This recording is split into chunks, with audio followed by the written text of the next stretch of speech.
Assalamualaikum warahmatullahi wabarakatuh. Kali ini saya akan bahas soal tentang fungsi kontinu yang dibahas pada mata kuliah analisis real. Ini soal yang pertama, fungsinya seperti itu, fx sama dengan x kalau x-nya rasional dan fx sama dengan negatif x kalau x-nya irasional. Buktikan bahwa f tersebut kontinu pada 0 dan diskontinu pada bilangan yang bukan 0. Ini ya. Sebagai ilustrasi, ini gambarnya. Abaikan dulu yang merah dan birunya itu. Kalau misalnya saya punya X di sini, 2 misalnya, maka bayangannya di sana. Jadi ikut aturan ini karena 2 itu bilangan rasional. Atau kalau misalnya setengah lah di sini. Ya bayangannya juga di situ atau petanya. Tapi kalau misalnya punya akar 2 di sini, maka petanya ke bawah. Ikut aturan yang bawah, negatif akar 2 jadi petanya. Begitu dan seterusnya. Itu ya, kita akan membuktikan ini dengan epsilon delta, dan kalau diperhatikan fungsinya fx sama dengan x, fungsi identitas ya, maka kalau saya ambil epsilon positif sembarang, cukup dipilih deltanya sama dengan epsilon. Ilustrasinya seperti yang ada di sini. Kalau saya buat epsilonnya di sini segitu, jadi ini epsilon, ini negatif epsilon, maka deltanya cukup segini, yang sama dengan epsilon. Jadi kalau dia bilangan rasional, ke situ, masih berada pada yang biru itu. Kalau dia bilangan irasional, misalnya di sini, maka petanya di sini juga masih berada di yang biru. Atau kalau mau lebih jelas di sini, ini epsilonnya, kemudian ya deltanya segitu juga. Maka selagi X itu berada di yang merah, misalnya di sini, kalau dia rasional ya di situ petanya. Kalau dia irasional, misalnya ini irasional, maka petanya di sini. Dan semuanya masih di interval yang warna biru. Jadi selagi dia anggota interval ini, petanya ada di situ. Sekecil apapun epsilonnya. Tinggal dipilih deltanya sama dengan epsilon. Nah, ini cara membuktikannya. Saya menuliskannya, ambil epsilon positif, pilih delta sama dengan epsilon, sehingga jika X anggota bilangan rasional dan memenuhi ini, X dikurangi 0 kurang dari delta, nilai mutlak ya, nilai mutlak X kurangi 0 itu sama dengan nilai mutlak X, maka Fx dikurangi F0, karena X-nya rasional, maka Fx-nya ya sama dengan X. F0 karena 0 itu rasional ya sama dengan 0. Dan nilai mutlak X-nya kurang dari delta dari sini. Dan deltanya sama dengan epsilon. Berarti ini nilai mutlak Fx dikurangi F0 kurang dari epsilon. Tapi kalau X-nya anggota irasional, maka jika X dikurangi 0 dalam nilai mutlak kurang dari delta, yang nilai itu sama dengan nilai mutlak X, maka nilai mutlak Fx dikurangi F0, nilai Fx-nya, karena X-nya irasional, nilai sama dengan negatif X. F0 ya sama dengan 0, karena dia rasional. Jadi bayangannya ya dia sendiri. Maka diperoleh nilai mutlak X itu sama dengan X, nilai mutlak X. Nilai mutlak negatif X sama dengan nilai mutlak X. Dan nilai mutlak X-nya kurang dari delta, maka dan deltanya sama dengan epsilon, maka diperoleh ini kurang dari epsilon. Sengaja saya bagi dua, X-nya anggota real, rasional, dan X jika X-nya irasional, supaya punya pemahaman. Meskipun sebetulnya kalau langsung sini R juga tidak masalah, tapi itu mungkin supaya lebih dipahami. Nah, dengan demikian F itu kontinu pada 0. Berikutnya kita akan buktikan bahwa F diskontinu pada setiap bilangan real yang tidak sama dengan 0. Kita sebutlah A sembarang. Nah, kita bagi dua. Kalau sebelumnya menggunakan epsilon delta, untuk membuktikan kediskontinuan, kita gunakan kriteria barisan. Jadi, jika A-nya irasional, maka kita pilih barisan Xn yang suku-sukunya merupakan bilangan irasional. Tapi barisan itu konvergen ke A. Nah, apakah ada barisan yang seperti itu? Barisan yang suku-sukunya irasional tapi konvergen ke bilangan rasional. Itu ada karena dijamin oleh sifat kepadatan bilangan real.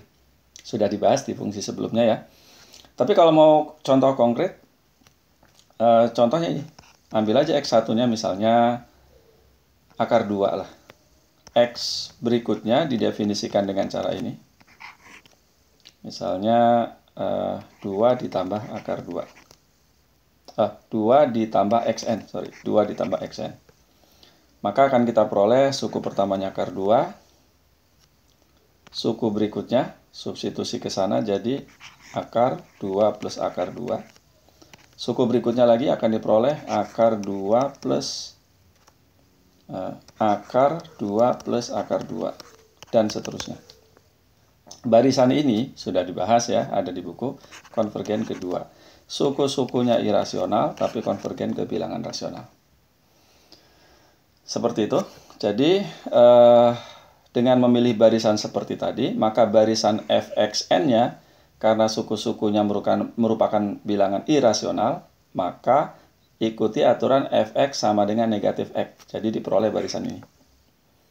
Dan barisan xn konvergen ke A, maka barisan negatif xn konvergen ke negatif A. Padahal fa karena A-nya rasional, ya sama dengan A. Jadi kalau gitu, barisan ini tidak konvergen ke fa. Itu ya. Coba kalau ini dihapus. Oke, dihapus. Lanjut, membuktikan bahwa lanjut kalau A-nya bilangan irasional.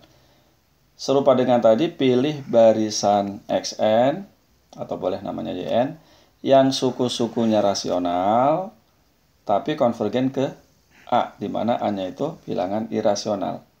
Kembali lagi, barisan seperti itu dijamin ada oleh sifat kepadatan bilangan rasional. Tapi kalau mau contoh konkret, ya misalnya si A-nya itu E, bilangan Euler ya. Apa barisan yang konvergen ke E? Ya barisan yang rumusnya 1 plus 1 per N pangkat N.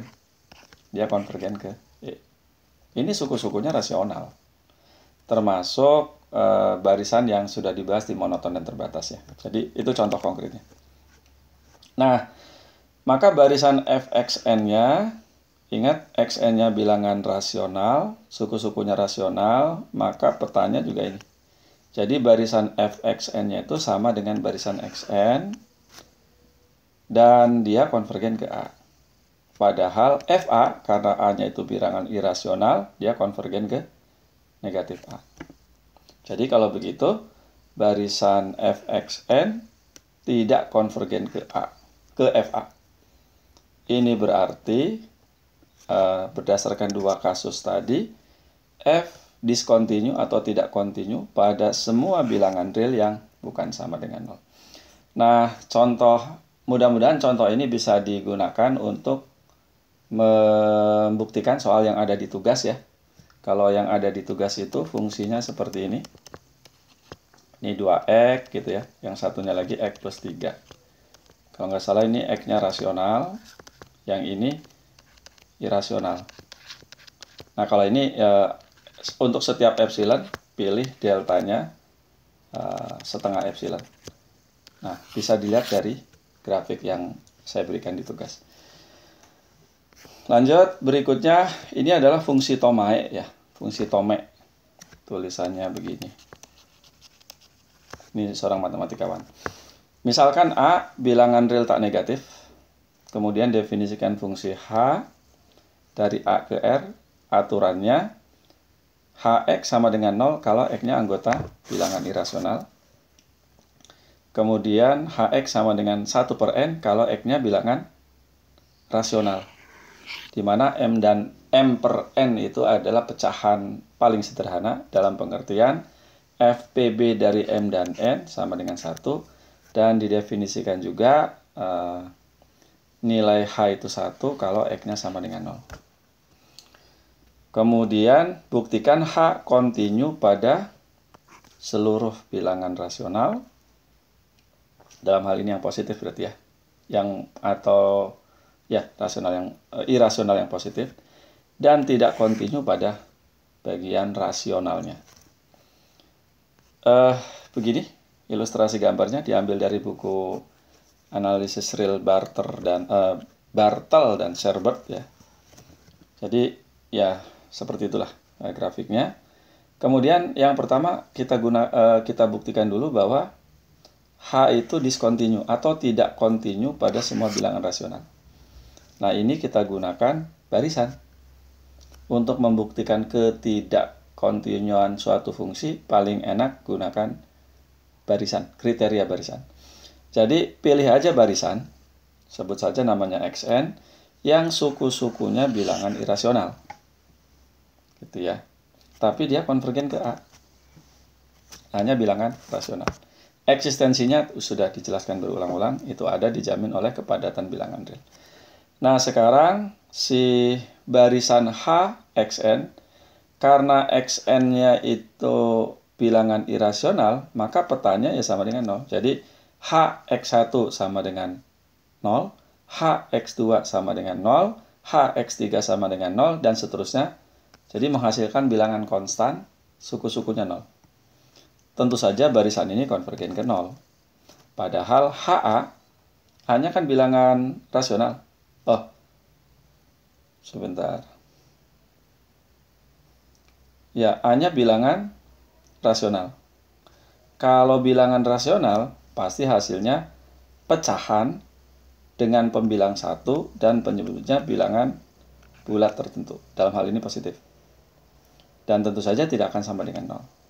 Dengan demikian, H tidak kontinu pada Q karena barisan Xn itu konvergen ke A, tetapi barisan Hxn-nya tidak konvergen ke FA. Dan nilai FA-nya itu kan sama dengan 1 per suatu bilangan asli. Gitu ya. Seperti itu. Berikutnya akan dibuktikan bahwa H kontinu pada setiap bilangan irasional. Sebut saja B gitu ya. B-nya anggota bilangan irasional. Nah, kita buktikan dengan epsilon delta. Jadi ambil epsilon positif. Menurut sifat Archimedes terdapat bilangan asli N0 sedemikian sehingga 1 per N0 kurang dari epsilon. Nah, perhatikan terdapat terhingga buah bilangan pecahan yang penyebutnya kurang dari N0 pada selang ini. Gitu ya. Mungkin sebagai gambaran, kalau saya ambil B-nya itu sama dengan setengah akar 2, maka selang ini berarti setengah akar 2 kurangi 1, setengah akar 2 ditambah 1. Setengah akar 2 itu kira-kira 0,707 ya. Jadi ini kalau diiriskan, karena ini ambil bagian positifnya, ini tuh negatif, maka 0 sebelah kirinya. Yang sebelah sini 0,70 sekian itu ditambahkan dengan 1, hasilnya ya kira-kira 1,707. Atau kalau dibuat pecahan berarti ini 0,1707 dibagi 1000. Gitu. Oh ya, berarti dalam hal ini kalau saya ambil misal sebagai contoh epsilonnya 10 pangkat negatif 2 gitu ya. Nah, si N0-nya ini yang mungkin adalah 101. Jadi 1 per 101 kurang dari 1 per 100. Nah, sekarang pada selang ini banyaknya bilangan rasional yang penyebutnya kurang dari 101, pasti ada terhingga buah. Gitu ya. Jadi bisa dicek dari sinilah.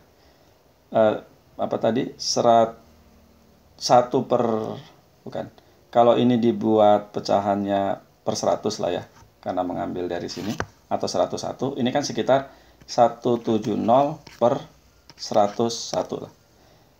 Nah, pecahan yang penyebutnya kurang dari 101 itu kurang lebih atau yang pecahannya kurang dari 101 misalnya 100 gitu ya, maka kurang lebih ada 100 kali 100, 170. Begitu juga bilangan yang lain. Tapi intinya ada terhingga buah. Ada terhingga bunga walaupun banyak. Artinya masih ada sela-sela. Itu bukan seluruh bilangan rasional ya. Hanya bilangan rasional yang penyebutnya kurang dari N0. Dalam hal ini N0-nya itu ya, 101. Untuk epsilon yang segini. Oke, mudah-mudahan bisa dipahami. Nah, dari situ saya hapus dulu. Jadi dengan kondisi seperti itu, jadi ada terhingga buah bilangan rasional atau pecahan yang penyebutnya kurang dari N0. Berarti kalau gitu, pilih aja delta positif sedemikian sehingga hasil irisan ini, ya, selang buka B kurangi delta, B plus delta diiriskan dengan A itu domain fungsinya tadi, tidak memuat bilangan rasional yang penyebutnya kurang dari N0. Oleh karena itu, jika X anggota A dan memenuhi ini, artinya ya kalau gitu X-nya anggota ini ya. Kalau X-nya anggota ini, sama aja dengan itu. Maka HX dikurangi HB sama dengan HX. Dari mana itu? Perhatikan, HB-B-nya itu bilangan irasional. Jadi HB-nya pasti nilainya 0. Lihat aturan fungsinya tadi. Nah sekarang, kalau X-nya ini bilangan rasional yang bentuknya seperti ini, kan tadi di sini tidak memuat bilangan rasional yang penyebutnya kurang dari N0. Ya, penyebutnya kurang dari N0. Jadi si bilangan irasional yang ada di situ, misalnya bentuknya seperti ini, N-nya lebih dari N0. Gitu.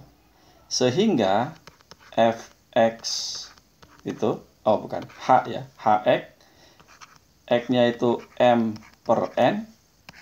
Ingat aturan Thomae, asumsinya tentu M per N-nya itu pecahan yang paling sederhana. Ini kan hasilnya 1 per N.